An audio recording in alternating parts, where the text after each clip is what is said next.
Financial Freedom by Grant Sabatier. Imagine waking up tomorrow morning, knowing you never have to work a job you hate ever again.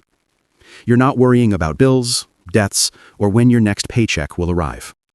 Instead, you have complete control over your time, your choices, and your future.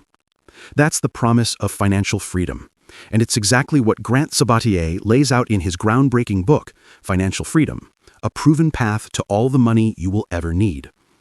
This isn't just another personal finance book. It's a blueprint for designing a life you actually want to live. Unlike traditional advice that tells you to work hard for 40 years, save slowly, and maybe retire at 65, Sabatier shows you how to compress decades of financial progress into just a few years. He went from broke at age 24, living with his parents with only $2.26 in his bank account, to a millionaire by 30. And he didn't do it by winning the lottery or making risky bets. He did it by rethinking money, time, and the way we live. The core message of financial freedom is simple but powerful. Money is not the end goal. Freedom is. The ability to wake up and choose how to spend your day is the ultimate wealth. This book blends timeless financial wisdom with modern, practical strategies that anyone can apply, no matter where they're starting from. Throughout this audiobook summary, we'll break down each chapter in detail. We'll uncover the biggest lessons, share real-life stories, and give you practical steps you can use to create your own path to financial freedom.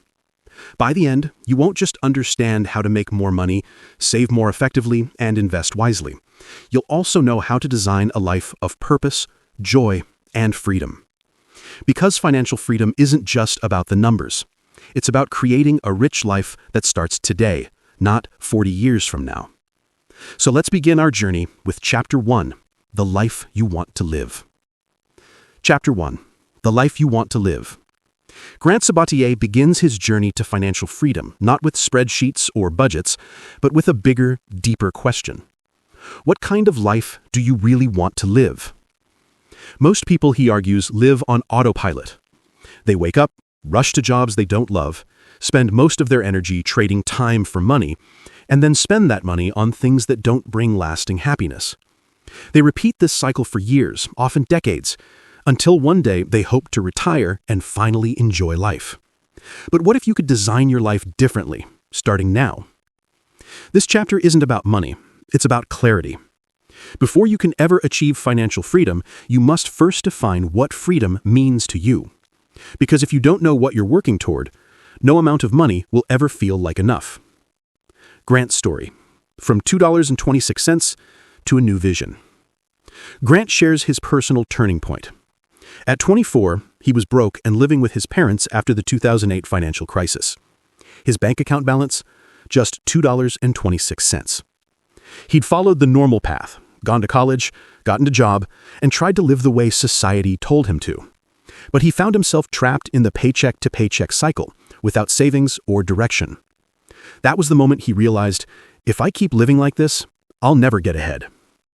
But instead of sinking into despair, Grant asked himself one powerful question. What kind of life do I really want to create? For him, the answer wasn't just about money, it was about freedom. Freedom to travel, to spend time with loved ones, to wake up and choose how he wanted to live each day. Once he got clear on that vision, money became the tool to make it real. The big lesson: money is a means, not the end. Too many people chase money for its own sake. They believe that if they just earn more, save more, or hit a certain number in their bank account, they'll finally feel secure and happy. But as Grant points out, that mindset often leads to endless chasing. True financial freedom doesn't start with money. It starts with knowing what you want your life to look like. Once you know that, you can work backwards to build a financial plan that supports it. Designing your rich life. So how do you figure out the life you want? Grant suggests a few powerful exercises. Envision your ideal day. Imagine waking up tomorrow morning with complete financial freedom. What does your day look like? Where do you live? What do you spend your time doing? Who are you with? This isn't just a dream exercise.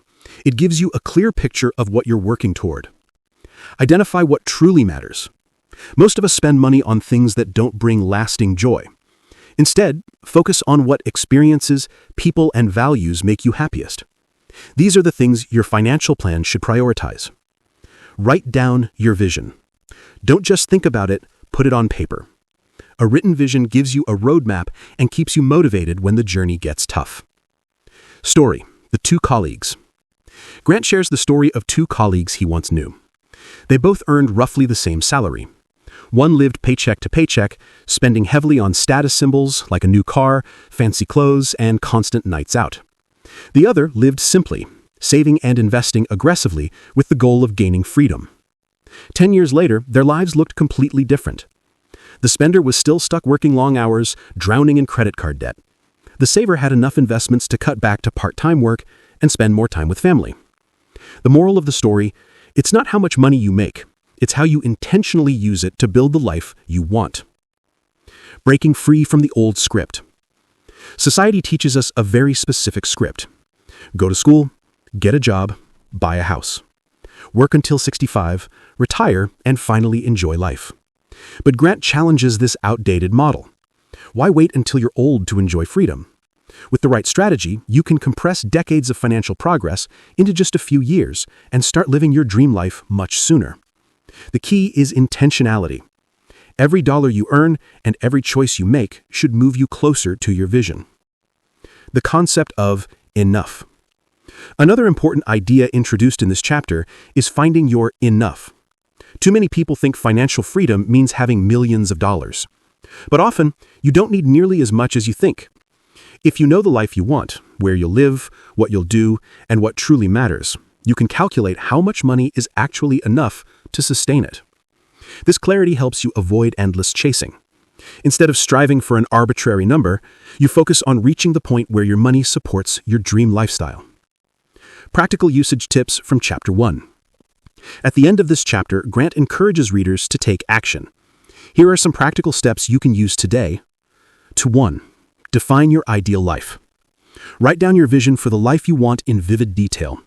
Include where you live, how you spend your time, and what makes you happiest. This will serve as your North Star throughout your financial journey. 2. Calculate your enough number. Estimate the annual cost of living your ideal life. Multiply that number by 25, the rule of thumb for financial independence. This gives you a target to aim for. 3. Audit your current spending. Track your current spending. Compare it to your vision. Ask yourself, am I spending in alignment with the life I want, or am I wasting money on things that don't matter? 4. Redefine success. Stop measuring success by income or possessions. Measure it by how much freedom and joy you're created in your life. 5. Create daily reminders. Keep your vision visible on a vision board, journal, or sticky notes. Use it to guide your financial decisions and stay motivated. Key takeaway from Chapter 1. Financial freedom begins not with money, but with clarity. When you know the life you want, you can design a financial plan that makes it possible. Without that clarity, you risk chasing money endlessly without ever feeling fulfilled. Grant's story reminds us, even if you're broke, even if you're starting at zero, you can change your life by first changing your vision. Chapter 2. Time is more valuable than money. When most people think about wealth, they think about money. Dollars, investments, savings accounts, salaries. But in this chapter, Grant Sabatier flips that perspective upside down. The true currency of life isn't money, it's time.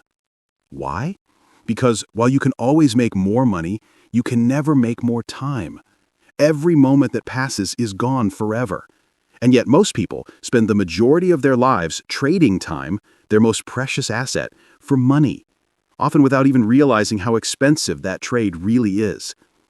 This chapter teaches us to stop measuring wealth purely in financial terms, and instead measure it in terms of time, freedom, and choices.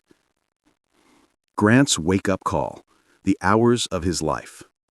Grant tells a story from his mid-20s. When he was working 60-plus hours a week trying to dig himself out of financial ruin, he started calculating how much of his life he was giving away for money. At first glance, his salary looked decent, but when he factored in the unpaid hours, commuting, working late, answering emails at home, the real hourly wage he was earning was far less impressive. For example, if you make $50,000 a year, you might think you're earning about 24 hours an hour. But if you work 60 hours a week instead of 40, suddenly your true wage is closer to 16 hours an hour. Add in the time spent commuting, shopping for work clothes, or decompressing after stressful days, and the number gets even smaller. This was a revelation for Grant. He realized that every purchase, every new gadget, every dinner out, every impulse buy wasn't just costing him dollars. It was costing him hours of his life. The true hourly wage. One of the most powerful concepts in this chapter is the true hourly wage. To calculate it, you add up your salary, subtract all work-related expenses, commute costs, clothes, meals out, taxes, divide what's left by the total number of hours you spend working, commuting, and decompressing. What you're left with is your real wage. Most people are shocked when they do this exercise. A six-figure salary might sound impressive, but if it costs you 70 hours a week, constant stress, and thousands in commuting and lifestyle costs, you may be effectively earning less per hour than someone in a modest job who works fewer hours and has more freedom. This exercise forces you to see money not as abstract numbers, but as chunks of your life energy. Grant shares the story of two friends. Sam worked in a high-paying corporate job, pulling in over $120,000 a year, but he worked long hours, commuted 2 hours daily, and often spent his weekends recovering from burnout. He rarely saw his family, and despite the high salary, he felt trapped. Jake worked a lower-paying job, making $50,000 a year, but he worked only 35 hours a week, lived close to work, and structured his lifestyle around what mattered most to him: family time, travel, and hobbies. When Grant calculated their true hourly wages, Jake was actually richer in terms of both money per hour and quality of life. This story underscores a critical point. Wealth isn't about how much you earn, it's about how much freedom you have in your life. Redefining rich, from dollars to hours. This chapter challenges the cultural obsession with earning more money. Too often, people believe that if they just get a raise, land a better job, or build a bigger business, they'll finally be free. But if you're constantly trading away time for money, you're still in the same trap. You're still spending the one thing you can never get back. True financial freedom isn't about chasing the biggest paycheck. It's about maximizing the amount of time you control in your life. Grant calls this buying your time back. Every dollar you save and invest buys you a little more freedom from the endless cycle of working for money. The cost of time debt.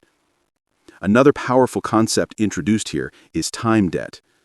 Time debt happens when you waste or overspend time today in ways that steal from your future. For example, taking on debt means you'll have to spend more of your future time working to pay it back. Overcommitting at work might mean you miss out on years of family memories. Delaying saving and investing means you'll need to work decades longer before you can retire. Time debt is far more dangerous than money debt because you can never earn back lost years.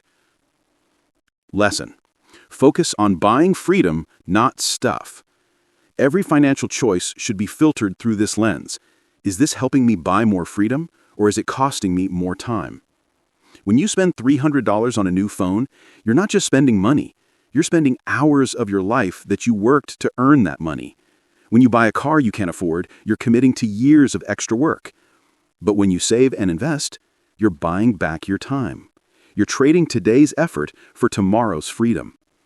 This shift in perspective changes everything.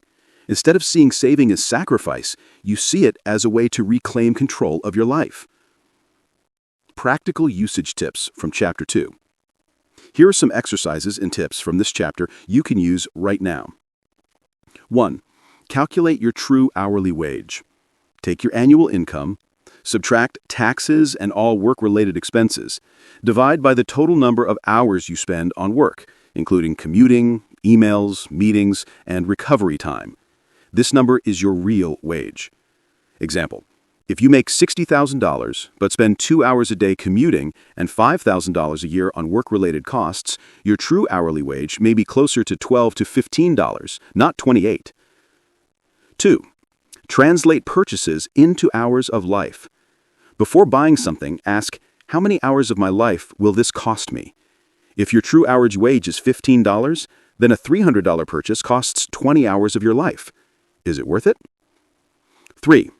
Audit your time debt. Reflect on ways you're spending time today that create obligations in the future. Debt, long-term contracts, unnecessary commitments. Ask, am I stealing from my future freedom? 4. Reframe saving and investing. Instead of seeing savings as deprivation, view them as tools for buying your freedom. Each dollar invested is a soldier working for you, helping you buy back time. 5. Prioritize high-value activities.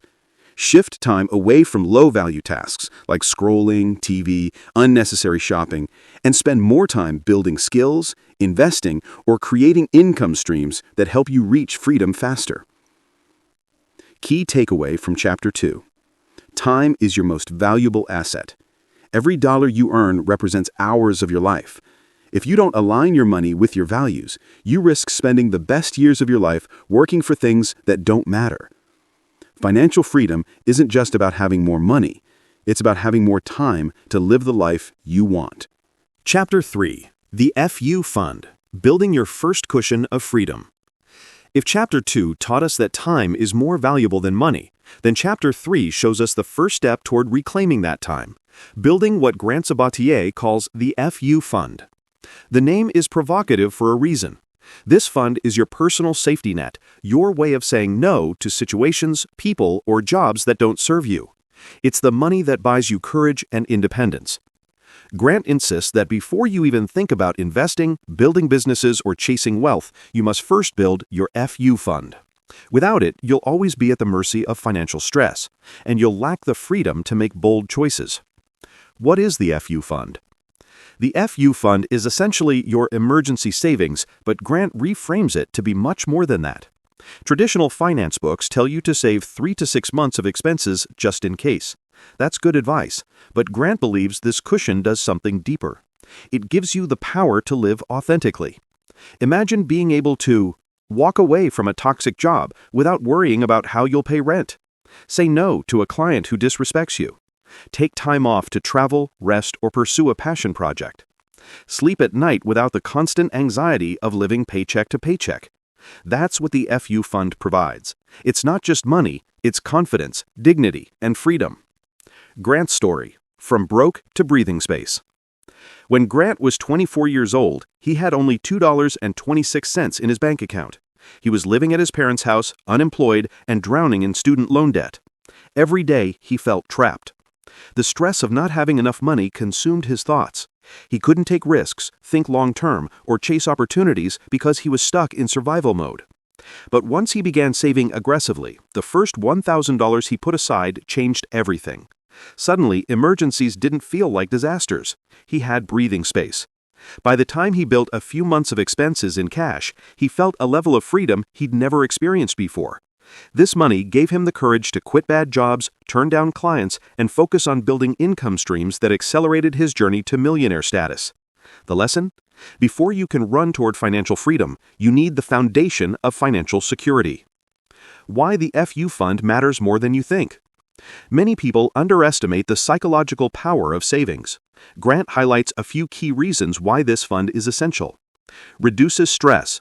Studies showed that financial stress is one of the biggest causes of anxiety and depression. A cushion of savings immediately lowers this pressure. Increases confidence. With money in the bank, you're no longer forced to make desperate decisions. You can negotiate, walk away, and pursue what matters. Enables risk-taking. Want to start a side hustle? Take a career break. Move to a new city. None of these feel possible if you're one paycheck away from disaster. Protects against life surprises. Car breakdowns, medical bills, sudden layoffs. Life is unpredictable. The FU Fund ensures you can handle the unexpected without debt. Grant emphasizes this point. The first step toward financial freedom is stability. Without stability, freedom is impossible. How much should be in your FU Fund? Traditional advice says 3 to 6 months of living expenses. Grant agrees, but offers flexibility depending on your risk tolerance and lifestyle. Starter goal, $1,000. Enough to cover small emergencies and break the cycle of living paycheck to paycheck. Phase 1 goal, 3 months of essential expenses. This covers rent, food, utilities, and basic bills. Phase 2 goal, 6 to 12 months of expenses. This is true independence. With this fund, you can leave almost any situation and have a year to figure out your next move. The amount isn't as important as the freedom it buys you. Even a small cushion makes an enormous difference. The trap of living without a fund. Grant warns that people without savings are forced to rely on credit cards and debt during emergencies. This creates a vicious cycle. An unexpected expense arises. You put it on a credit card. Interest piles up, making it harder to pay off. Future income is now tied up in paying past expenses. This isn't just money debt, it's time debt. Every dollar you owe means hours of future work you no longer control. That's why the FU fund is the opposite of debt. It's buying back your time and giving you control of the future. Practical usage tips from Chapter 3. Grant provides actionable steps to build your FU fund quickly, even if you're starting from zero. 1. Set your first milestone, $1,000. Don't overthink it, just get your first $1,000 into savings. Sell unused items, cut non-essential expenses, or use side hustle income. The psychological boost of having $1,000 is life-changing. 2. Automate your savings. Set up automatic transfers to a high-yield savings account. Treat savings like a bill, non-negotiable. 3. Cut hidden expenses. Audit subscriptions, memberships, and recurring payments. Redirect every unnecessary dollar into your fund. 4. Boost income with side hustles. Freelancing, gig work, or even temporary part-time jobs can accelerate savings. Every extra dollar should go straight into the FU fund until it's complete. 5. Protect this fund. Don't invest it in the stock market. It's not meant for growth. Keep it liquid, safe, and accessible like a savings account. 6. Reframe your mindset. View this fund not as money sitting idle, but as buying peace of mind. Remember, security is the first step toward freedom. Key takeaway from Chapter 3. The FU fund is not just about emergencies. It's about reclaiming your power, confidence, and freedom. It's your way of saying, I will never again be trapped in a situation I can't leave because of money. By building this fund, you create a foundation strong enough to support every future financial move, whether it's investing, building businesses, or pursuing your passions. It's the safety net that gives you wings. Chapter 4. The Step-by-Step Path to Financial Independence. Building the Bridge to Freedom. In this chapter, Grant Sabatier lays out the detailed roadmap that took him from broke and living with his parents to achieving financial independence in just 5 years. He doesn't just talk theory, he shows a repeatable process that anyone can follow. He calls it the path to financial independence, a step-by-step plan that helps you take control of your money, maximize income, invest wisely, and buy back your time. But Sabatier begins with a critical truth. Money is just a tool. Financial independence is the goal. The purpose isn't to chase money endlessly, it's to create the freedom to live your best life on your own terms. Let's break down how he shows you to do exactly that. Step 1. Know your number. You can't reach financial freedom if you don't know what it looks like. Sabatier starts by asking a life-changing question. How much money do you need to live the life you want? Most people don't know. They vaguely think $1 million or a good salary. But those are just random figures. To find your real freedom number, he suggests calculating 3 tiers. Survival number, the bare minimum you need each month to cover essentials like rent, food, transportation, and bills. Comfort number, enough to live comfortably with some travel, entertainment, and savings. Freedom number, the amount you need to never have to work again unless you choose to. Once you know these 3 numbers, you can start making decisions with purpose. Sabatier gives his own example. When he started his journey, he calculated that he'd need around $1.25 million invested to generate the passive income needed for full freedom. That number became his North Star. Step 2. Calculate your FI ratio.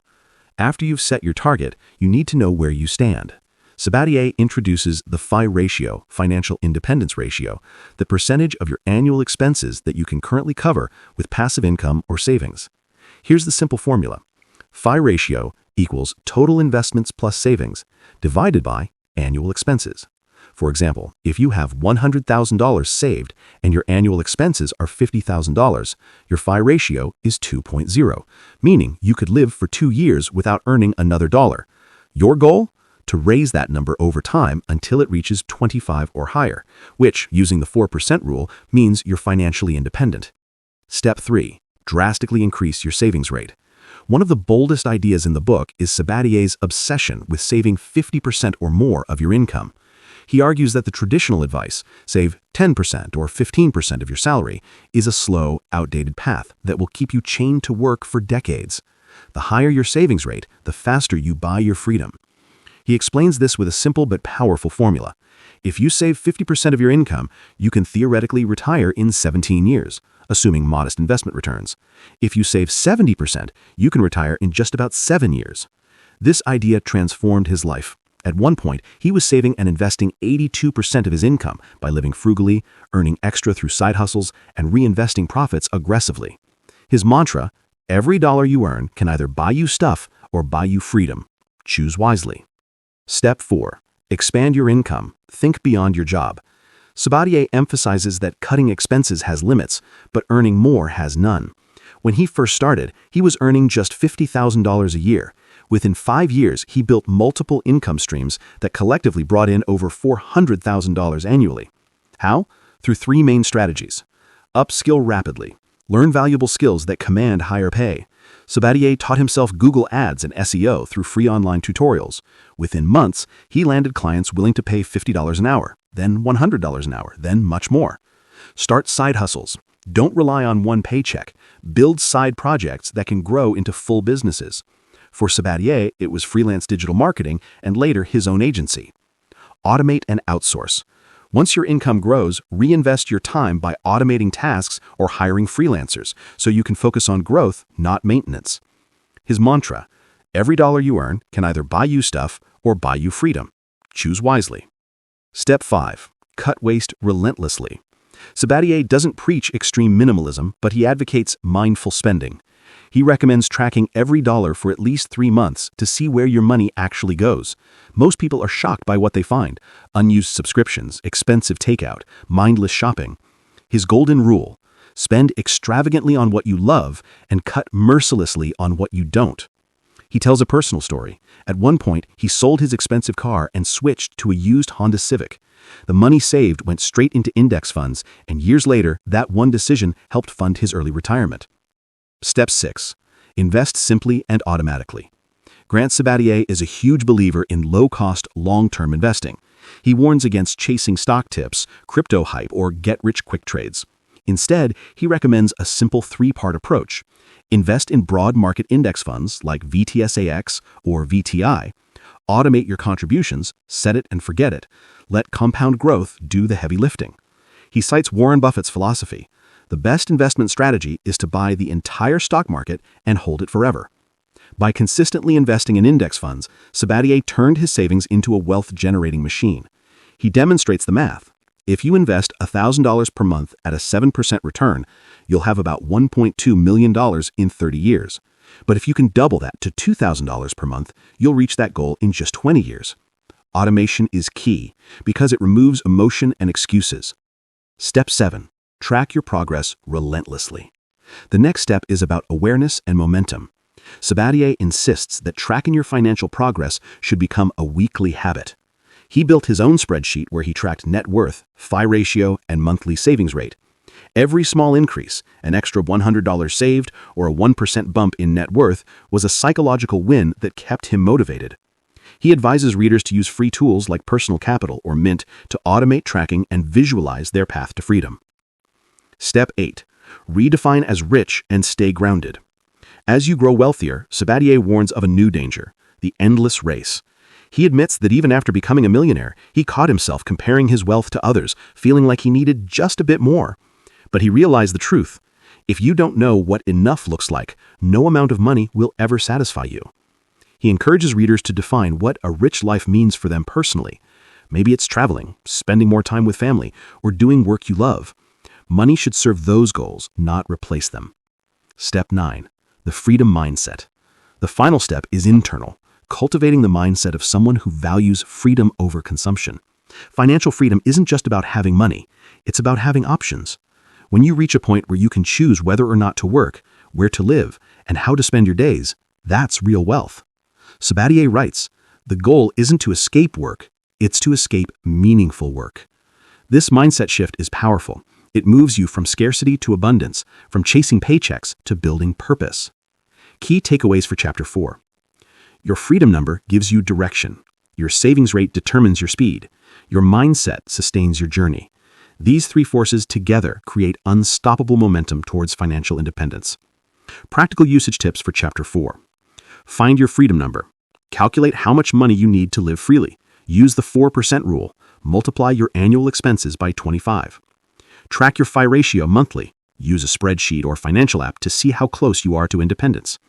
Increase your savings rate. Challenge yourself to save 10% more next month. Redirect bonuses, raises, or refunds into investments. Diversify your income. Start a side hustle based on a skill you enjoy. Reinvest profits to build momentum. Automate investments. Set up automatic transfers into index funds or ETFs. Forget about market timing. Consistency wins. Define your enough. Write down what a rich life looks like for you personally. Use that vision to stay focused. Review weekly. Every Sunday, spend 10 minutes checking your progress. This habit keeps you motivated and accountable. Chapter 4 of Financial Freedom serves as the blueprint, a clear, actionable roadmap that anyone can follow. It's not just about getting rich, it's about building a life of freedom, choice, and purpose. By focusing on income growth, saving aggressively, investing simply, and staying mindful, Grant Sabatier shows that financial independence isn't a fantasy. It's a formula, and you can start applying it today. Chapter 5. Time is more valuable than money. Grant Sabatier begins this chapter with one of the central themes of his philosophy. Money is renewable, but time is not. You can always earn more money, but once time is spent, it's gone forever. Most people don't fully internalize this truth, which leads them to chase wealth endlessly without realizing that what they're truly after is freedom, the freedom to spend their time how they want. This chapter is a deep dive into rethinking how we value time, how to stop trading hours for dollars, and how to design a life that aligns with what matters most. 1. The true currency of life: time. Grant tells a story of his early 20s when he was working long hours in digital marketing after he had rebuilt his life from just $2.26 in his bank account. At first, he thought money was the solution to all his problems, so he obsessed over earning as much as possible.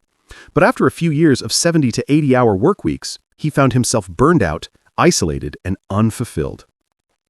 That's when he realized he didn't actually want money for its own sake. He wanted what money could buy him: time, freedom, and peace of mind. Many people confuse money with freedom, but money is just a tool. Time is the real wealth. Grant argues that if you're not careful, you can spend your life accumulating money only to realize too late that you've sacrificed the very freedom you wanted in the first place. 2. Calculating your true hourly rate. One of the most powerful tools Grant introduces here is the concept of true hourly rate. Most people think about their salary in terms of gross annual income. For example, if you earn $60,000 a year, you might assume you make around $30 per hour. But Grant says that's misleading because it doesn't factor in all the hidden costs of working. He encourages readers to do this calculation. Start with your annual income, subtract all the costs associated with your job: commuting, gas, car maintenance, professional clothes, lunches out, stress, unpaid overtime. Subtract the hours you spend outside of official work time: commuting, preparing for work, decompressing. When you do this, your real hourly wage is usually much lower than you think. For some people, it drops below minimum wage. For Grant, this was a wake-up call. If he was spending so much time and money just to earn more money, was it actually worth it? 3. The time versus money trade-off. Grant emphasizes that every financial decision is also a time decision. When you buy something unnecessary, you're not just spending dollars. You're spending the hours of your life it took to earn those dollars. Conversely, when you save and invest, you're effectively buying back your future time, since invested money grows and frees you from future labor. He shares a simple practice. Before making a purchase, ask yourself, how many hours of my life is this worth? This mental reframe is powerful. For example, a $200 pair of shoes may not seem outrageous, but if your true hourly rate is $15, that's over 13 hours of your life. Is it worth it? A daily $5 latte may not seem like much, but if you buy it 250 days a year, that's $1,250 or 83 hours of work. Once you start seeing purchases in terms of life hours instead of money, your priorities often shift. 4. The trap of always chasing more. Grant discusses how many people get caught in what he calls the more trap.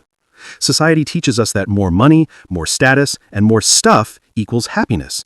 But often chasing more just eats away at the very thing we want: time. He cites research on happiness showing that after a certain income threshold, often cited as $75,000 to $100,000 per year, depending on location, more money doesn't significantly increase happiness. Instead, happiness comes from autonomy over your time, meaningful work, relationships, experiences, not things. Grant warns that if you're not intentional, you'll climb a ladder of success only to find it's leaning against the wrong wall. 5. Designing a life you don't need a vacation from. The ultimate goal of financial freedom is to be able to live each day in a way that feels fulfilling without constantly waiting for weekends or vacations. Grant challenges readers to ask themselves, if you had unlimited money, how would you spend your time? What does your ideal day look like? What activities energize you versus drain you? Then he argues that you don't need to wait until you're rich to start designing your life around these answers. Instead, eliminate unnecessary time drains, commutes, obligations, toxic relationships. Spend more time on what gives you joy now, instead of deferring all happiness to retirement. Automate and outsource tasks that aren't worth your time. By aligning your money with your values, you can start living a richer life immediately, not decades from now. 6. From hustle to flow. Grant shares how he shifted his mindset from being in constant hustle mode, where he was always working and optimizing for more money, to finding flow in his work. Hustle mode often leads to burnout and short-term wins, but long-term emptiness. Flow, on the other hand, is when you're fully immersed in something you enjoy, where time seems to disappear. The paradox is that when you're in flow, you often produce your best work, which can lead to greater wealth and success anyway. 7. Stories of transformation. Throughout this chapter, Grant shares stories of people who realized the value of time.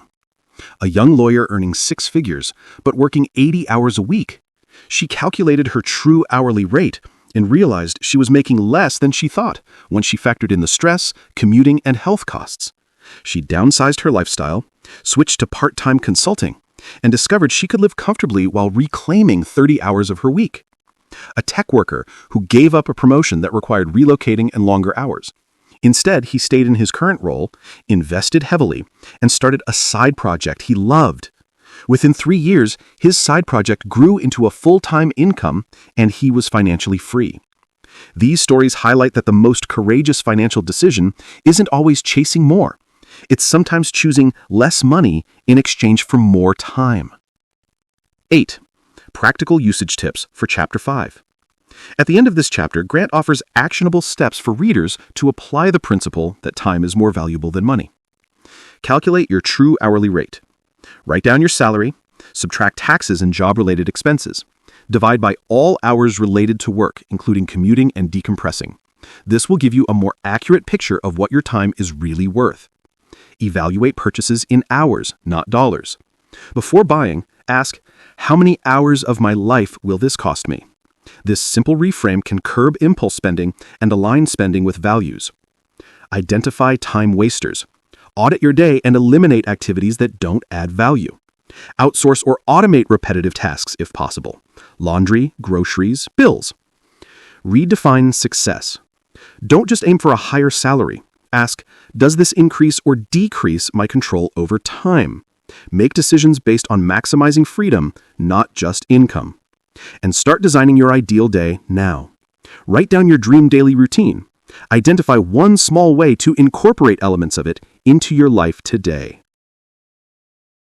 Chapter 5 is a turning point in financial freedom. It shifts the focus from just making and saving money to the deeper why, using money as a tool to buy back your time. Grant reminds us that financial freedom isn't about being the richest person in the graveyard.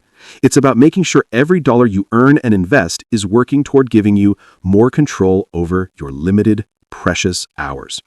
As he puts it, money is infinite. Time is not.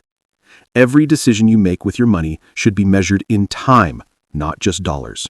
Chapter 6. The Real Cost of Your Job. In this chapter, Grant Sabatier asks a tough question. Is your job really worth what it's costing you? On the surface, a job seems simple. You work, you get paid. But Grant argues that the reality is much more complex. Your job doesn't just consume your time from 9 to 5. It ripples into your health, relationships, and even your long-term potential for financial freedom. When you dig deeper, the real cost of your job often turns out to be much higher than you think. This chapter breaks down the hidden costs of employment, challenges the traditional career path, and shows how to rethink your relationship with work so that it supports, not undermines, your journey toward financial freedom. 1. The illusion of salary is value. Most people judge the worth of their job by their annual salary. A $100,000 salary looks great on paper, but Grant warns that this number can be deceiving. Salaries hide hidden expenses: commuting, childcare, professional clothing, taxes, healthcare. Salaries also hide time drains: overtime, stress recovery, travel, and the toll on physical and mental health. The prestige of a salary can also lead people to overvalue their job while undervaluing their freedom. Grant recounts a story of a friend in New York City who proudly earned a $150,000 a year at a finance firm. But when he calculated his true hourly rate, factoring in 70-hour weeks, commuting, expensive wardrobe, and stress-related doctor visits, his effective income was closer to $20 an hour. In comparison, Grant knew freelancers earning $50 an hour who worked half the time and lived more freely. The lesson: your salary isn't what you think it is. What matters is what's left after costs and what's left of your life after hours. 2. The opportunity costs of employment. Grant introduces the concept of opportunity cost, the value of what you give up when you choose one option over another. Working a job you don't enjoy has enormous opportunity costs. Lost time? Every hour at a job you don't enjoy is an hour not spent building your own business, developing new skills, or investing in relationships. Lost freedom. A rigid schedule means you can't fully pursue passions, travel, or be present for family milestones. Lost potential. The longer you stay in an unfulfilling job, the harder it becomes to take risks or pivot to something more meaningful. Grant emphasizes that these hidden losses often outweigh the paycheck itself. 3. The physical and emotional costs. Another cost people rarely calculate is the toll of stress. Long commutes, toxic workplaces, or constant pressure to perform can damage physical health and emotional well-being. Health impact. Studies show that chronic job stress increases the risk of heart disease, anxiety, and burnout. Emotional impact. Coming home exhausted often leaves little energy for family or creative pursuits. Spillover effect. A draining job often bleeds into weekends and vacations, preventing true rest. Grant shares how, in his own life, working endless hours led him to gain weight, lose touch with friends, and feel constantly anxious. Even though his bank account was growing, his quality of life was shrinking. He stresses, what good is money if you're too exhausted or unhealthy to enjoy it? 4. The job security myth. One of the biggest reasons people cling to jobs is the belief in job security. But Grant points out that in today's economy, job security is largely an illusion. Companies lay off employees to cut costs regardless of loyalty. Automation and outsourcing are reshaping industries faster than ever. Even highly skilled workers can find themselves obsolete if they stop adapting. Instead of relying on a company to provide security, Grant urges readers to create their own security by building multiple income streams, developing in-demand skills, and investing wisely. He stresses the only true job security is the security you create for yourself. 5. The trap of the golden handcuffs. Grant introduces the idea of golden handcuffs when a job pays well enough to trap you into staying even though you don't enjoy it. The more you earn, the more you tend to spend. A big salary often leads to lifestyle inflation, luxury apartments, expensive cars, vacations. Soon, you're dependent on that income just to maintain your lifestyle. Leaving becomes harder even if the job is miserable. He stresses, don't let your lifestyle become so expensive that your freedom disappears. 6. Time versus money, the real exchange. Grant ties back to his central theme: you're always trading time for money. When you work a job, you're selling hours of your life in exchange for a paycheck. The real question is, are you getting a fair trade? If your job leaves you fulfilled, covers your expenses, and allows you to grow, the trade may be worth it. If your job drains your health, relationships, and dreams, then the trade is far too costly.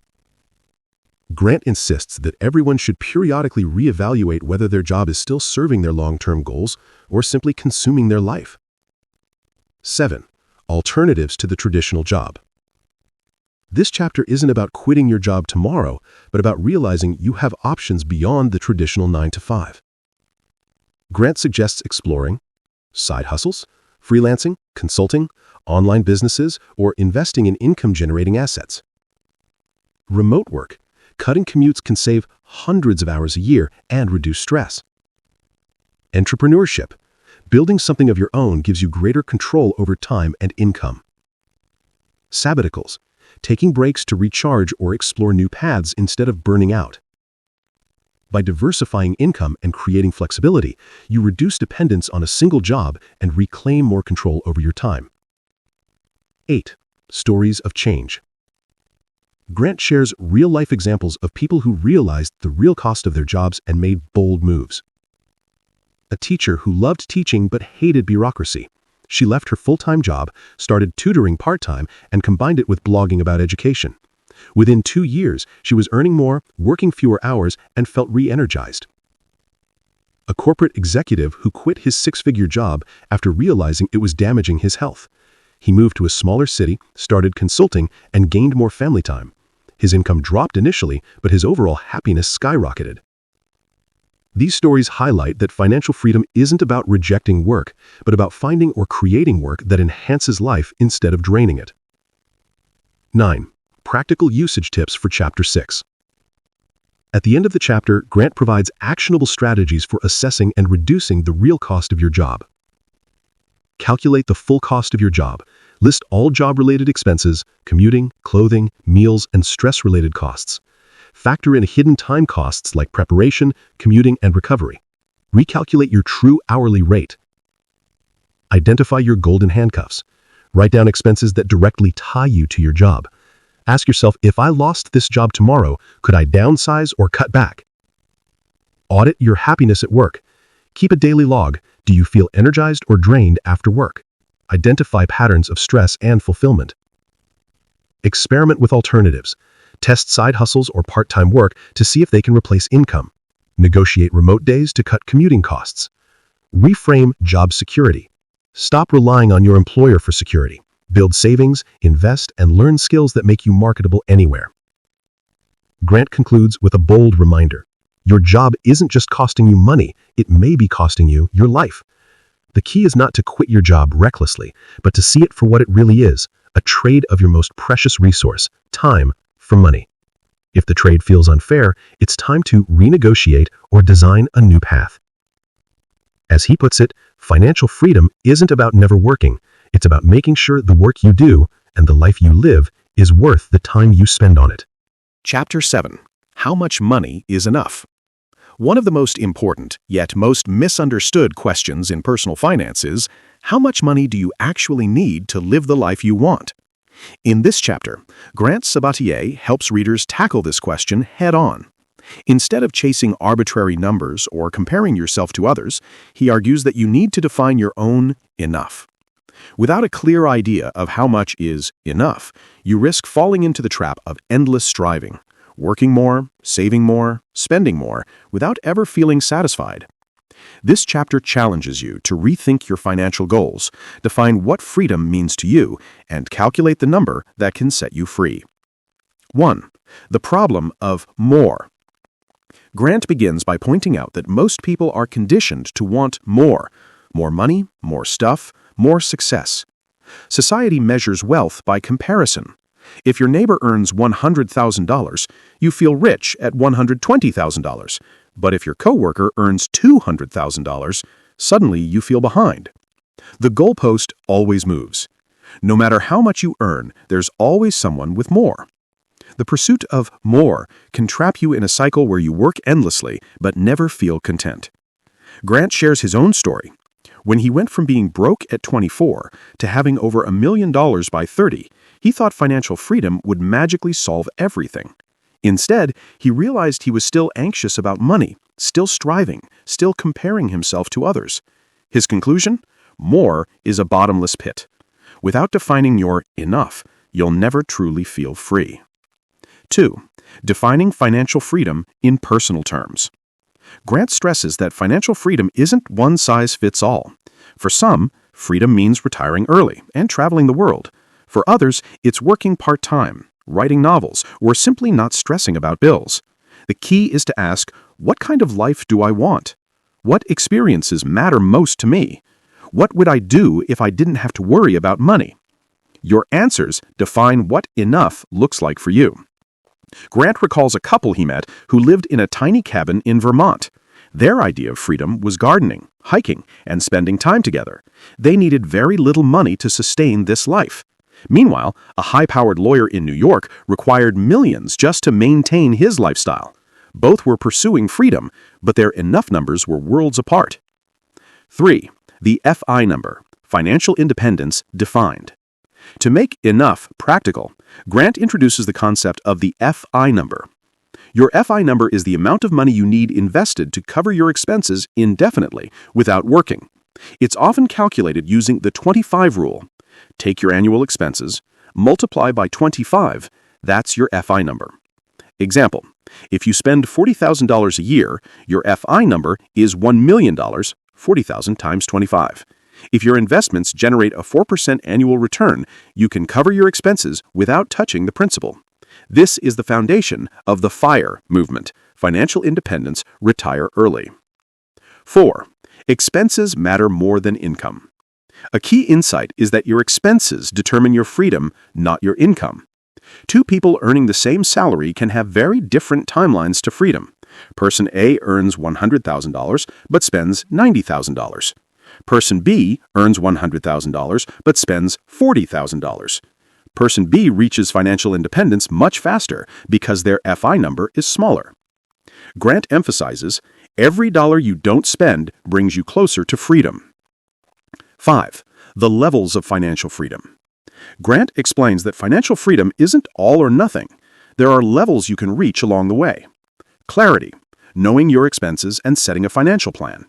Stability, covering basic needs without debt. Flexibility, having extra income for choices and experiences. Independence, work becomes optional because your investments cover expenses. Abundance, you have more than enough, allowing you to give back and pursue passions fully. Reaching each level brings a new form of freedom, and you don't have to wait until full retirement to feel its benefits. The role of values in defining enough. Grant urges readers to align their financial goals with their values. Instead of asking, how much money should I make, ask, what matters most to me? What am I willing to spend on? What can I happily live without? For instance, if travel brings you joy, allocate more to that and less to material goods. If family time matters most, aim for a job or business that gives you flexibility, even if it pays less. Money is a tool to design a life based on values, not to chase numbers for their own sake. 7. Stories of finding enough. Grant illustrates the concept with stories.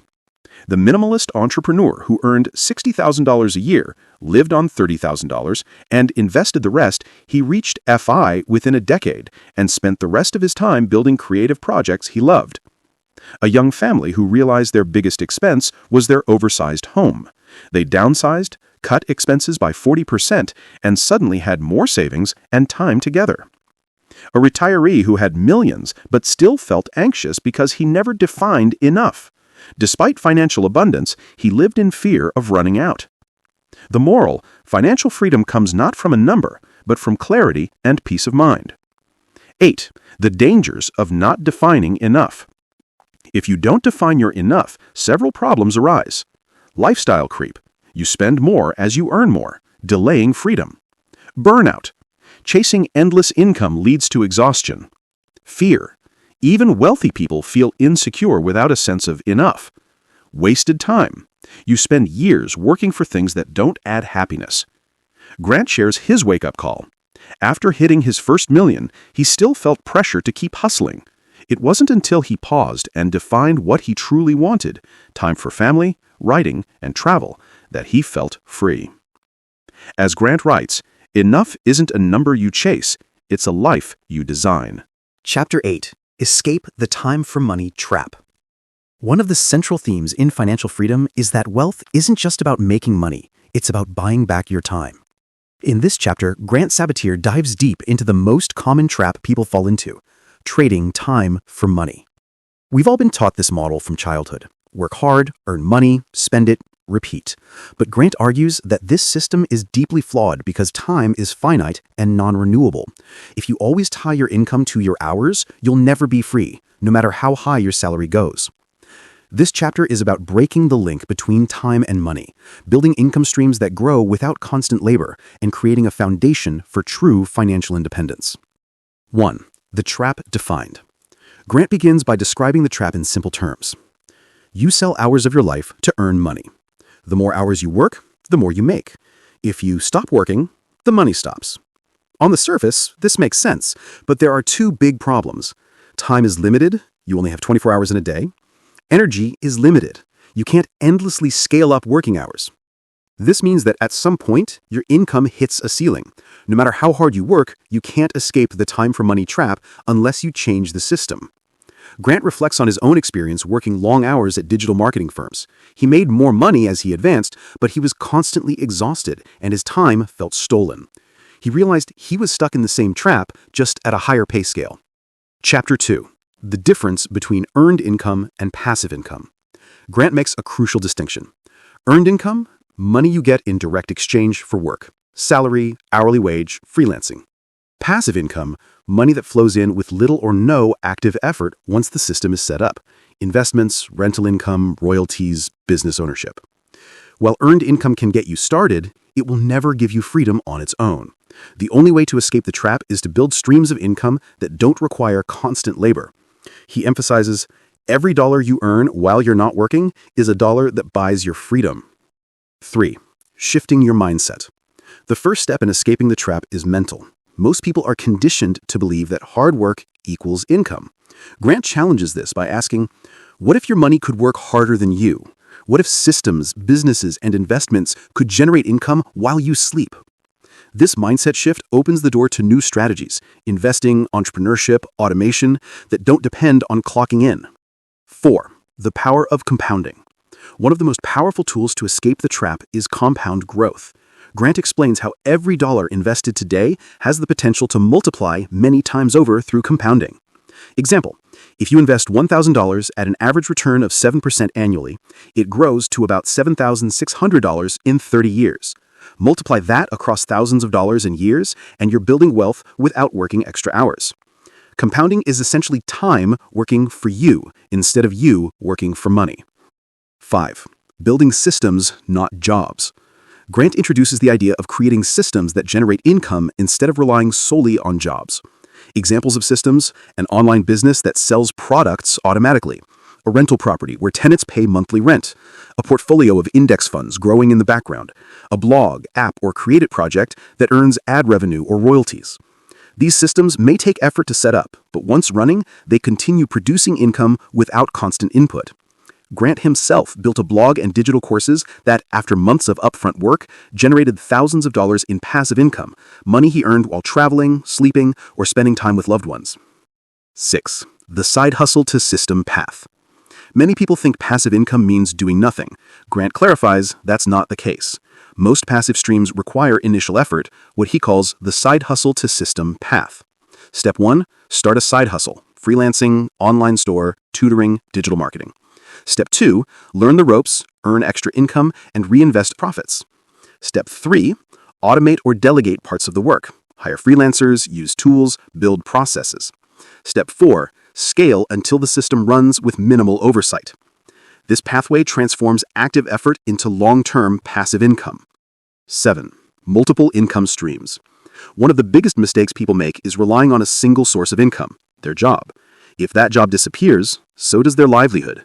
Grant encourages diversifying into multiple streams: Investments, index funds, dividend stocks, real estate, rental properties, REITs, digital products, ebooks, courses, music, art, freelancing or consulting, eventually automated or outsourced. Business ownership, companies that grow beyond your time input. Each stream adds resilience and moves you further away from the trap. 8. Stories of escape. Grant shares stories of people who successfully broke free. A graphic designer started freelancing on the side, then created digital templates to sell online. Within 3 years, the template sales outpaced her job income. A young couple bought a duplex, lived in one unit and rented the other. Their tenants covered the mortgage, and within a few years they expanded into more rental properties. A musician uploaded songs to streaming services and built a steady trickle of royalty income. These people didn't get lucky. They systematically built systems that earned while they lived.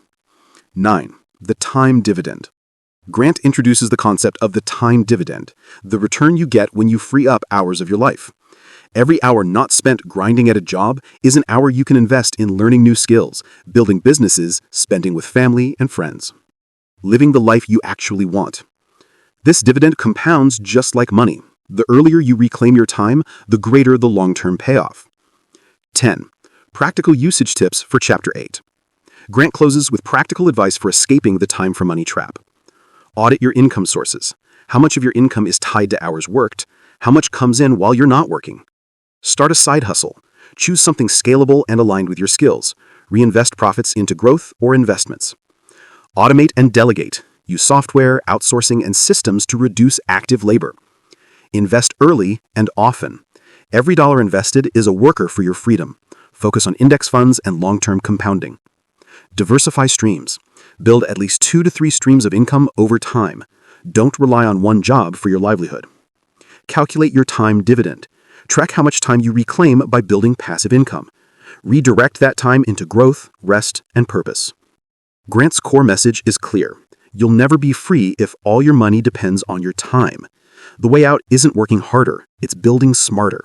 By creating systems, investing, and diversifying, you shift from trading hours for dollars to building assets that generate wealth indefinitely. As he puts it, the goal isn't just more money, it's more life. And the only way to get more life is to stop selling it by the hour. Chapter 9. Invest to win. At this stage in financial freedom, Grant Sabatier has already shown us the importance of saving, building multiple streams of income, and breaking free from the time for money trap. But he makes one thing crystal clear in Chapter 9. No matter how much you earn, you cannot reach true financial independence without investing. Why? Because investing is the only way to make your money grow exponentially through the power of compounding. Without it, you're stuck with linear growth, slow and frustrating. With it, your money multiplies in the background, working harder than you ever could. This chapter is about how to invest smartly, efficiently, and with confidence, even if you feel intimidated by the stock market. Grant strips away the myths, jargon, and fears surrounding investing and lays out a simple, proven strategy anyone can use to build wealth over time. 1. Why investing is non-negotiable. Grant begins by addressing the fears people have about investing. What if I lose everything? Isn't the stock market just gambling? I don't have enough money to start investing. These fears keep people stuck. They leave money in savings accounts, earning close to nothing, or avoid investing altogether. But the reality is, inflation eats your cash every year. If you're not investing, your money is slowly shrinking. He puts it bluntly, if you don't invest, you will never be free. 2. The magic of compounding. We've touched on compounding before, but here Grant takes a deeper dive. Compounding means your money earns returns, and then those returns earn returns, creating a snowball effect. Example Grant gives, invest $10,000 at an average of 7% annual return. In 10 years, $19,671. In 20 years, $38,696. In 30 years, $76,122. In 40 years, $149,744. That's the power of time plus compounding. The earlier you start, the less you need to invest to reach financial freedom. 3. Active versus passive investing. Grant explains the difference between active and passive investing. Active investing, picking individual stocks, trying to beat the market. This often fails because even professional fund managers rarely outperform the market consistently. Passive investing? Buying broad market index funds like the S&P 500 and holding them long-term. This approach harnesses the entire market's growth without needing to time trades or predict winners. He strongly recommends passive investing through low-cost index funds and ETFs, exchange-traded funds. 4. The cost of fees. One of the most overlooked killers of wealth is investment fees. Many mutual funds and financial advisors charge 1 to 2% annually in management fees. That might not sound like much, but over decades, it adds up to hundreds of thousands of dollars lost.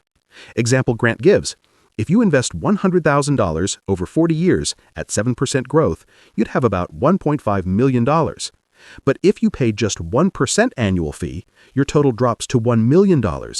That single percentage point costs you $500,000.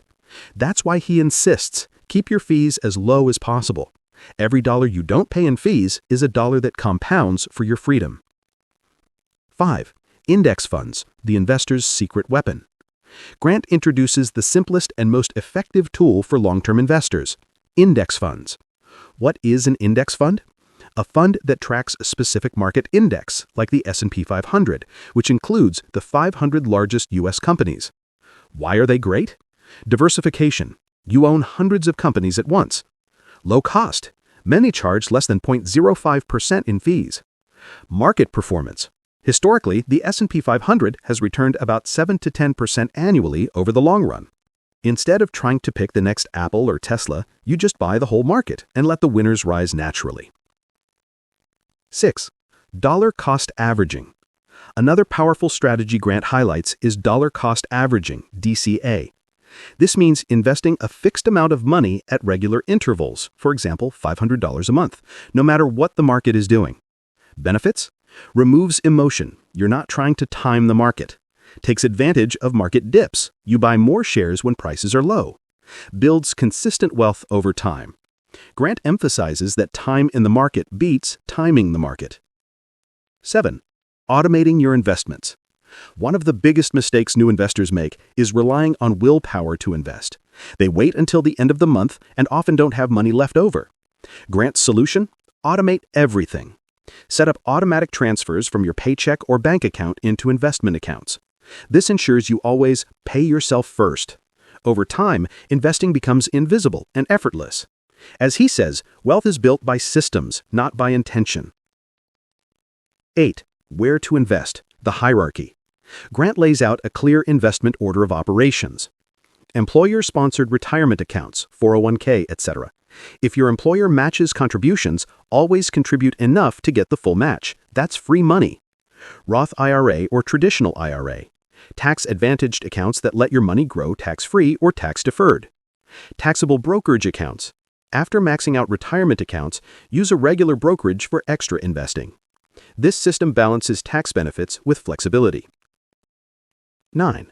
Real estate as an investment. While most of the chapter focuses on stock market investing, Grant also touches on real estate as a wealth-building tool. Pros: rental income provides steady cash flow. Properties can appreciate in value.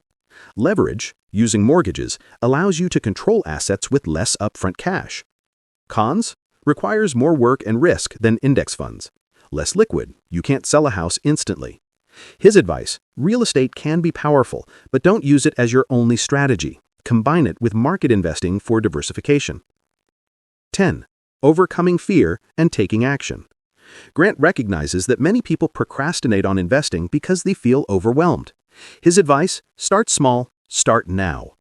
Even investing $50 a month is better than waiting until you have enough. The key is building the habit, letting compounding work, and scaling up over time. As he says, investing isn't about getting rich quick. It's about getting rich for sure. 11. Stories from the field. Grant shares stories of people who transformed their lives through investing. A teacher started investing just $200 a month in her 20s. By her 50s, she had over $500,000 without ever earning a high salary. A software engineer maxed out his 401k every year and invested extra into index funds. Within 12 years, he had enough to retire early. A single mother automated small weekly contributions. By staying consistent, she built a six-figure portfolio in under 15 years. These examples show that anyone, regardless of income, can benefit from investing. 12. Practical usage tips for Chapter 9. To apply this chapter, here are Grant's actionable steps. Open an investment account. Start with a 401k or IRA. If you already have those, open a taxable brokerage. Pick low-cost index funds. Focus on broad market funds like VTSAX, Vanguard Total Stock Market Index Fund, or VFIX, S&P 500 Index Fund. Automate contributions. Set up monthly auto deposits from your bank account. Invest consistently, DCA. Never try to time the market, just keep investing through ups and downs. Avoid high fees. Stay away from mutual funds or advisors charging over 0.5% annually. Increase over time. As your income grows, raise your investment contributions. Stay the course. Don't panic during downturns. Market crashes are temporary, but the market always recovers. Grant's message is direct. You can't save your way to financial freedom. You have to invest. By leveraging the stock market, minimizing fees, automating, and staying consistent, anyone can harness compounding to build wealth. The earlier you start, the faster you'll escape the grind. As he puts it, investing isn't about getting rich quick. It's about getting rich for sure. Chapter 10. The Rules of Investing. After laying out the why and how of investing in Chapter 9, Grant Sabatier takes us deeper into the mindset and rules that separate successful investors from those who lose money or give up too soon. He emphasizes that investing isn't just about numbers, charts, or technical jargon. It's a game of discipline, patience, and emotional control. Most people fail not because they picked the wrong funds, but because they broke the basic rules of investing. In this chapter, Grant shares the core investing principles that guided him to financial freedom and that anyone can follow to grow wealth with confidence. 1. Why rules matter. Grant begins with a bold truth. Markets go up, markets go down, but your rules are what keep you from blowing up your future. Without clear rules, investors panic during crashes, chase hot stocks, or sell too soon. These mistakes cost far more than the market itself. A set of rules gives you stability, clarity, and confidence to stick with your plan even when things look scary. Think of them as your financial guardrails, protecting you from emotional decisions. 2. Rule number 1. Start early, stay in. The most important investing rule is simple. Start as early as you can and never stop. The earlier you invest, the more compounding works in your favor. Every year you delay costs tens or even hundreds of thousands of dollars in the long run. Staying invested is just as critical. Missing even a few of the market's best days drastically reduces long-term returns. Grant cites a classic example. If you invested $10,000 in the S&P 500 from 1995 to 2015 and left it alone, you'd have about $65,000. But if you missed just the 10 best days in the market during that period, your total would drop to $32,000. Missing the 20 best days? Just $20,000. The lesson? Don't try to time the market. Stay invested. 3. Rule number 2. Keep costs low. We learned in Chapter 9 how fees can erode wealth. Grant doubles down here. High fees are a guaranteed loss. Avoid them at all costs. Use index funds or ETFs with expense ratios under 0.1%. Avoid actively managed mutual funds unless you have a very compelling reason. Be skeptical of financial advisors who charge more than 0.5% per year. This single rule can save you hundreds of thousands of dollars over your lifetime. 4. Rule number 3. Automate and forget. Grant stresses that the best investors are often the least active. He points to studies showing that the top-performing investor accounts at Fidelity belong to people who had forgotten they had accounts. That's right, doing nothing outperformed constant tinkering. The takeaway? Automate contributions. Automate purchases of index funds. Forget about it and let compounding work its magic. As Grant says, wealth is built in the background, not by staring at stock charts all day. 5. Rule number 4. Diversify broadly. One of the greatest dangers in investing is putting all your eggs in one basket. Grant emphasizes diversification as insurance against uncertainty. Don't rely on a single stock, company, or sector. A broad market index fund, like the S&P 500 or Total Market Fund, already gives you built-in diversification. For global coverage, add an international index fund. This way, even if one company or sector fails, your overall portfolio remains strong. 6. Rule number 5. Don't chase hot investments. Humans are wired to chase what's exciting. Tech stocks, cryptocurrencies, meme stocks, they all tempt investors with stories of overnight millionaires. Grant warns, if everyone is talking about it, you're already too late. The reality is that chasing hot trends almost always ends badly. The winners are those who stick to their long-term plan, avoid speculation, and remember that slow and steady beats fast and risky. As Warren Buffett famously said, the stock market is a device for transferring money from the impatient to the patient. 7. Rule number 6. Expect volatility. The stock market doesn't rise in a straight line. It's messy. In the short term, the market swings up and down. In the long term, it has always gone up. Grant encourages investors to expect and embrace volatility. He reminds us that when the market crashes, don't panic. See it as a sale. Stocks are on discount. By reframing downturns as opportunities, you stay calm and can even accelerate your path to freedom by buying more during dips. 8. Rule number 7. Taxes matter. Many investors ignore taxes, but they can eat into returns. Grant's advice: use tax-advantaged accounts first, 401k, IRA, Roth IRA. Hold long-term investments over a year to pay lower capital gains taxes. Avoid frequent trading that triggers short-term capital gains. By being tax smart, you keep more of your money compounding for your future.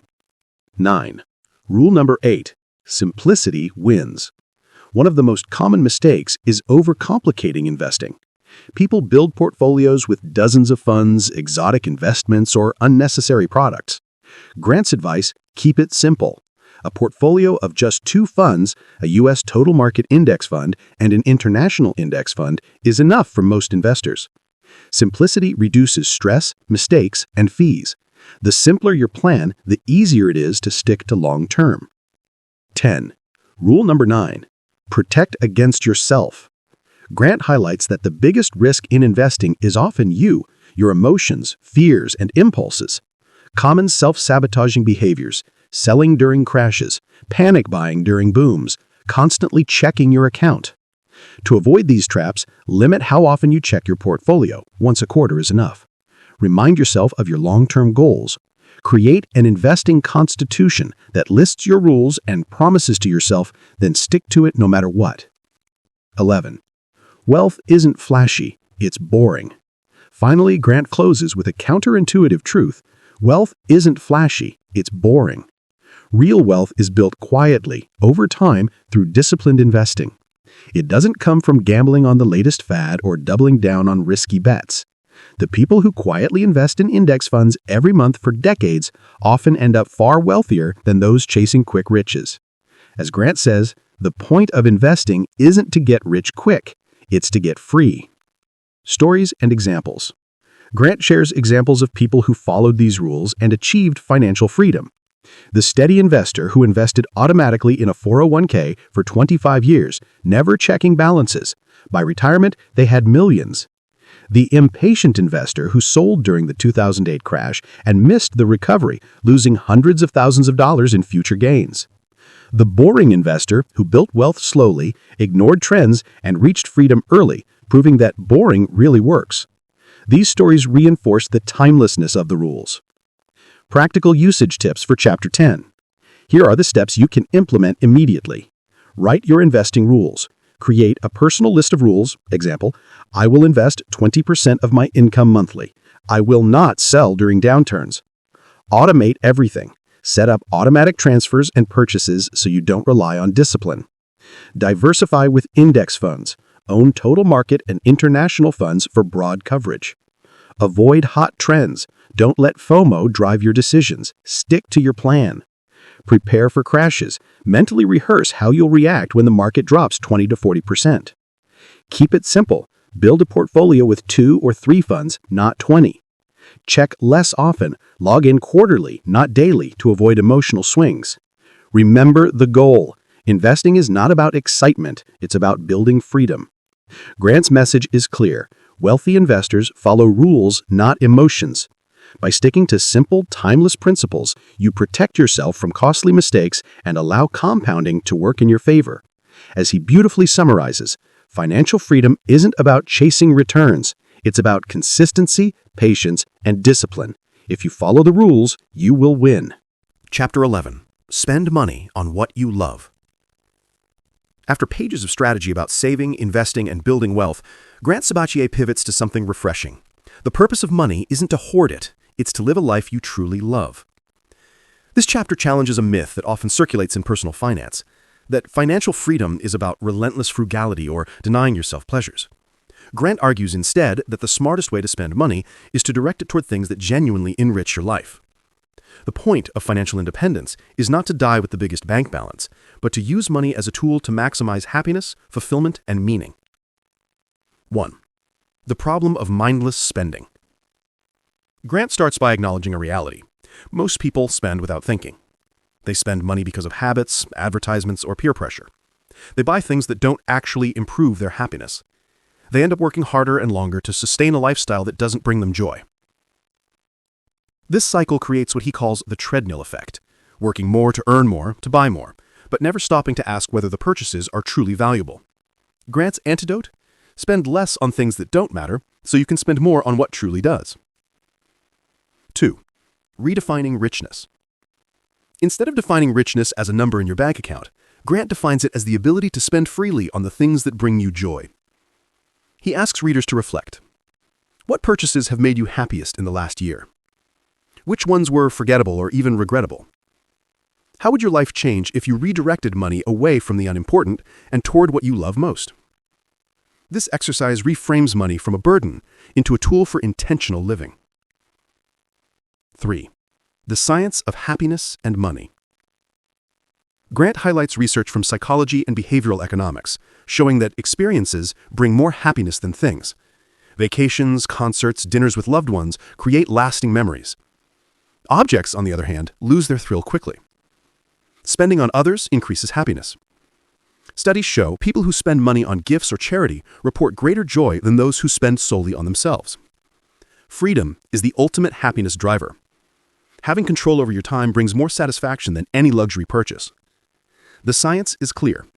Money matters, but how you spend it matters even more. 4. Grant's personal journey. Grant shares his own mistakes and lessons. When he first started earning big money, he bought expensive clothes, fancy watches, and dinners at upscale restaurants. For a while, it felt rewarding, but soon he noticed that these purchases didn't actually make him happier. What did? Traveling, time with friends, and building creative projects that gave him purpose. This realization shifted his spending habits. Instead of wasting money on symbols of wealth, he redirected it toward things aligned with his values: freedom, relationships, and growth. 5. The 3-question spending test.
Chapter 12. The Fire is Spreading.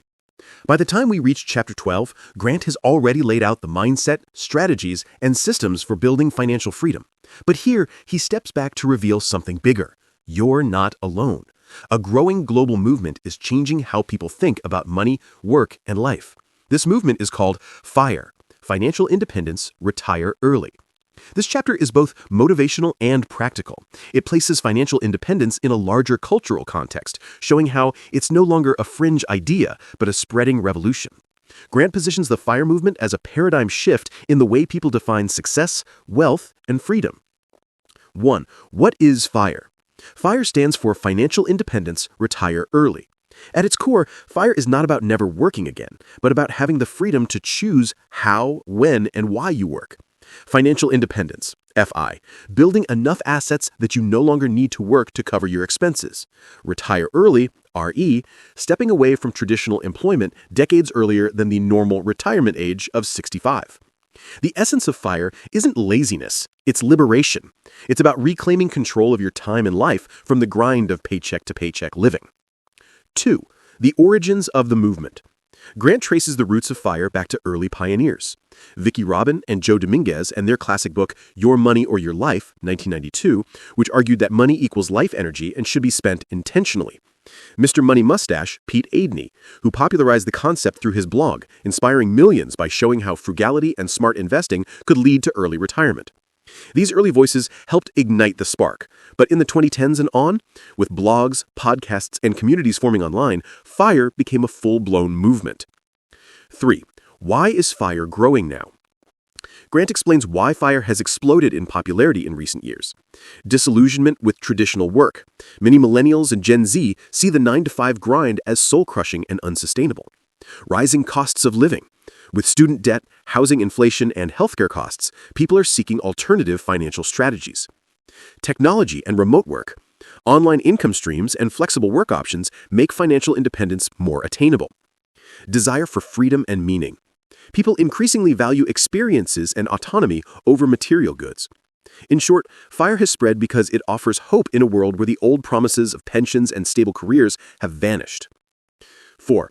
Myths about FIRE. As with any growing movement, misconceptions abound. Grant tackles the big ones. FIRE is only for the rich. False. While high runners may reach FI faster, FIRE principles, frugality, investing, side hustles, apply to anyone. FIRE means never working again. False. Most people who reach FI continue to work, but on their own terms, choosing passion projects, part-time work, or entrepreneurship. FIRE requires extreme deprivation. False. FIRE is about alignment, spending less on what doesn't matter and more on what does. By busting these myths, Grant makes FIRE approachable, not intimidating. 5. Stories from the FIRE community. Grant highlights inspiring stories from people who embraced FIRE. A software engineer in California saved 60% of his income, invested aggressively, and retired at 36. Today, he travels the world, blogging about his adventures. A nurse in Texas cut her expenses in half, picked up a side hustle, and reached FI within 10 years. She now works part-time by choice, focusing on community health projects. Grant's own journey is central here, from broke and sleeping on his parents' couch to financial independence at 30, built on side hustles, investing, and intentional living. These stories showcase the diversity of FIRE, different incomes, careers, and lifestyles, but a shared goal of freedom. 6. The role of community. One of the most powerful aspects of FIRE is the community. Online forums, blogs, podcasts, and local meetups create spaces for learning and encouragement. People share strategies, investment tips, frugal hacks, and emotional support. Instead of keeping up with the Joneses, the FIRE community celebrates saving, freedom, and intentional living. Grant emphasizes that community is a critical factor in sustaining motivation. FIRE is easier when you surround yourself with people who share your values. 7. Criticism of the movement. Of course, not everyone loves FIRE. Critics argue it's unrealistic for average people. It glamorizes early retirement while ignoring privilege. It's selfish to leave the workforce early. Grant acknowledges these criticisms, but pushes back. FIRE isn't about privilege or escaping responsibility. It's about taking control of your financial future regardless of background. Even partial FI, like having a big safety net or reducing dependency on work, can transform lives. 8. The ripple effect of FIRE. One of the most powerful ideas in this chapter is the ripple effect of FIRE. When people achieve FI, they Start businesses, nonprofits, or creative projects. Give back to their communities. Mentor others on the path to financial freedom. In other words, FIRE doesn't just free individuals, it strengthens society.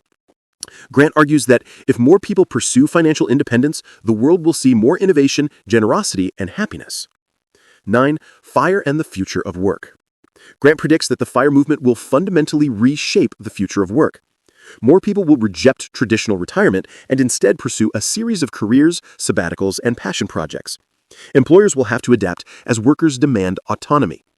The old model, work until 65 then retire, will erode as more people realize it's unnecessary.